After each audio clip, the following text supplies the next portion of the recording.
ಋತುವಿಗೆ ಅನುಗುಣವಾಗಿ ತರಕಾರಿಗಳು ನಮಗೆ ಸಿಗುವುದು ಮಾತ್ರವಲ್ಲದೆ ಅದನ್ನು ಬಳಸಿದರೆ ದೇಹಕ್ಕೆ ಬೇಕಾಗುವಂತಹ ಪೋಷಕಾಂಶಗಳು ಲಭ್ಯವಾಗುವುದು. ಹವಾಗುಣಕ್ಕೆ ಅನುಗುಣವಾಗಿ ಕೆಲವೊಂದು ತರಕಾರಿಗಳು ಆಯಾ ಪ್ರದೇಶದಲ್ಲಿ ಮಾತ್ರ ಬೆಳೆಯುವುದು. ಭಾರತದಲ್ಲಿ ಹೆಚ್ಚಾಗಿ ಬೆಳೆಯುವ ಹಾಗೂ ಬಳಸಲ್ಪಡುವಂತಹ ಹೀರೆಕಾಯಿಯನ್ನು ನಾವು ಹಲವಾರು ರೀತಿಯಿಂದ ಬಳಸುತ್ತೇವೆ. ಇದನ್ನು ಪಲ್ಯ, ಸಾಂಬಾರ್, ಚಟ್ನಿ ಇತ್ಯಾದಿಗಳಲ್ಲಿ ಬಳಕೆ ಮಾಡುತ್ತೇವೆ.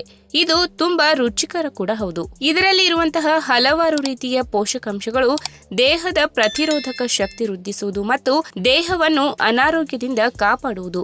ಹಸಿರಿನಿಂದ ಕೂಡಿರುವಂತಹ ಹೀರೆಕಾಯಿಯನ್ನು ಆಹಾರ ಕ್ರಮದಲ್ಲಿ ಬಳಸಿಕೊಂಡರೆ ಆಗ ಅದರಿಂದ ಆರೋಗ್ಯಕ್ಕೆ ವಿವಿಧ ರೀತಿಯ ಲಾಭಗಳು ಸಿಗಲಿದೆ. ಹಾಗಾದ್ರೆ ಅವುಗಳು ಯಾವುವು ಎಂಬುದನ್ನ ಇವತ್ತಿನ ವಿಡಿಯೋ ಮುಖಾಂತರ ತಿಳಿದುಕೊಳ್ಳೋಣ. ಅದಕ್ಕಿಂತ ಮುಂಚೆ ನೀವಿನ್ನು ನನ್ನ ಚಾನೆಲ್ಗೆ ಸಬ್ಸ್ಕ್ರೈಬ್ ಆಗಿಲ್ಲ ಅಂದ್ರೆ ಪ್ಲೀಸ್ ಸಬ್ಸ್ಕ್ರೈಬ್ ಮಾಡ್ಕೊಳ್ಳಿ, ಹಾಗೆ ಪಕ್ಕದಲ್ಲಿರುವಂತಹ ಬೆಲ್ ಐಕಾನ್ ಕ್ಲಿಕ್ ಮಾಡಿ. ಹೀರೆಕಾಯಿಯಲ್ಲಿ ಆಹಾರದ ನಾರಿನಂಶ, ನೀರಿನಂಶ, ವಿಟಮಿನ್ ಸಿ, ವಿಟಮಿನ್ ಎ, ಕಬ್ಬಿನಾಂಶ, ಮ್ಯಾಗ್ನೀಷಿಯಂ ಮತ್ತು ವಿಟಮಿನ್ B6 ಇದೆ. ಇದರಲ್ಲಿ ಕ್ಯಾಲರಿ, ಅನಾರೋಗ್ಯಕರ ಪರ್ಯಾಪ್ತ ಕೊಬ್ಬು ಮತ್ತು ಕೊಲೆಸ್ಟ್ರಾಲ್ ತುಂಬಾ ಕಡಿಮೆ ಇದೆ. ಇದರಲ್ಲಿ ಆಂಟಿ ಆಕ್ಸಿಡೆಂಟ್ ಸಮೃದ್ಧವಾಗಿದ್ದು ಚಯಾಪಚಯವನ್ನು ಉತ್ತಮಪಡಿಸಿ ದೇಹದಲ್ಲಿನ ವಿಷಕಾರಿ ಅಂಶವನ್ನ ಹೊರಗೆ ಹಾಕುವುದು. ಇನ್ನು ಹೀರೆಕಾಯಿಯಲ್ಲಿ ಇರುವಂತಹ ವಿಟಮಿನ್ ಎ ಅಂಶವು ಬೇಟಾ ಕ್ಯಾರೋಟಿನ್ ರೂಪದಲ್ಲಿದ್ದು ಇದು ಕಣ್ಣಿನ ದೃಷ್ಟಿ ಸುಧಾರಣೆ ಮಾಡುವುದು, ಅಕ್ಷಿಪಟಲದ ಅವನತಿ, ಆಂಶಿಕ ದೃಷ್ಟಿ ಮಂದ ಮತ್ತು ಇತರ ಕಣ್ಣಿನ ಸಮಸ್ಯೆಗಳನ್ನ ಕಡಿಮೆ ಮಾಡುವುದು. ಆಂಟಿ ಆಕ್ಸಿಡೆಂಟ್ ಸಮೃದ್ಧವಾಗಿರುವ ಇದು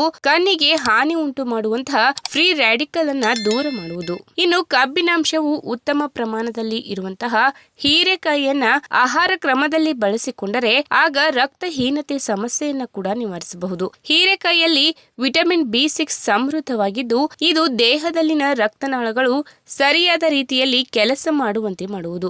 ದೇಹದ ಎಲ್ಲ ಅಂಗಾಂಗಗಳಿಗೆ ಸರಿಯಾದ ರೀತಿಯಲ್ಲಿ ರಕ್ತ ಪೂರೈಸಲು ಇದು ಸಹಕಾರಿಯಾಗಿದೆ. ಹೀರೆಕಾಯಿಯಲ್ಲಿ ಕ್ಯಾಲರಿ ತುಂಬಾ ಕಡಿಮೆ ಇದ್ದು ಇದು ಪ್ರೋಟೀನ್, ಕಾರ್ಬೋಹೈಡ್ರೇಟ್ಸ್ ಮತ್ತು ಕೊಬ್ಬನ್ನು ಸರಿಯಾದ ರೀತಿಯಲ್ಲಿ ಜೀರ್ಣಿಸಲು ನೆರವಾಗುವುದು ಮತ್ತು ದೇಹದಲ್ಲಿನ ಕೊಬ್ಬನ್ನ ನಿವಾರಿಸುವುದು. ರಕ್ತದಲ್ಲಿನ ಸಕ್ಕರೆ ಮಟ್ಟವನ್ನ ನಿಯಂತ್ರಿಸುವ ಜೊತೆಗೆ ಇದು ದೇಹದ ತೂಕ ಕಾಪಾಡಿಕೊಳ್ಳಲು ತುಂಬಾ ಸಹಕಾರಿಯಾಗಿದೆ. ಇನ್ನು ಹೀರೆಕಾಯಿಯಲ್ಲಿ ಉತ್ತಮ ಪ್ರಮಾಣದ ನೀರಿನಂಶವಿದ್ದು ಇದು ಆಹಾರದ ನಾರಿನಂಶವನ್ನ ಕೂಡ ಹೊಂದಿದೆ. ಇದರಿಂದ ಹೀರೆಕಾಯಿಯನ್ನು ಸೇವನೆ ಮಾಡಿದರೆ ಆಗ ದೇಹಕ್ಕೆ ನೀರಿನಂಶ ಹಾಗೂ ನಾರಿನಂಶವು ಸಿಗುವುದು. ಹೀರೆಕಾಯಿಯ ಜ್ಯೂಸ್ ತೆಗೆದು ಅದಕ್ಕೆ ಸ್ವಲ್ಪ ಜೇನುತುಪ್ಪ ಹಾಕಿಕೊಂಡು ಕುಡಿದರೆ ಅದರಿಂದ ಮಲಬದ್ಧತೆ ಕಡಿಮೆಯಾಗುವುದು. ಜೀರ್ಣಕ್ರಿಯೆ ಮತ್ತು ಕರುಳಿನ ಕ್ರಿಯೆಯನ್ನ ಇದು ಸರಾಗವಾಗಿಸುವುದು.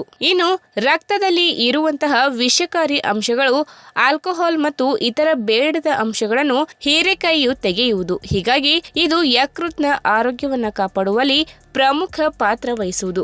ಯಕೃತ್ ಸ್ರವಿಸುವಂತಹ ಪಿತ್ತರಸವು ಕೊಬ್ಬನ್ನು ವಿಘಟಿಸುವಲ್ಲಿ ಪ್ರಮುಖ ಪಾತ್ರ ವಹಿಸುವುದು. ಹೀರೆಕಾಯಿ ಕಾಮಾಲೆ ಮತ್ತು ಇತರೆ ಸೋಂಕನ್ನ ನಿವಾರಿಸಲು ಕೂಡ ಸಹಕಾರಿಯಾಗಿದೆ. ಈ ವಿಡಿಯೋ ನಿಮಗೆ ಇಷ್ಟವಾದಲ್ಲಿ ತಪ್ಪದೆ ಲೈಕ್ ಮಾಡಿ, ಶೇರ್ ಮಾಡಿ, ಹಾಗೆ ನಿಮ್ಮ ಅನಿಸಿಕೆನ ಕಮೆಂಟ್ ಮೂಲಕ ತಿಳಿಸಿ.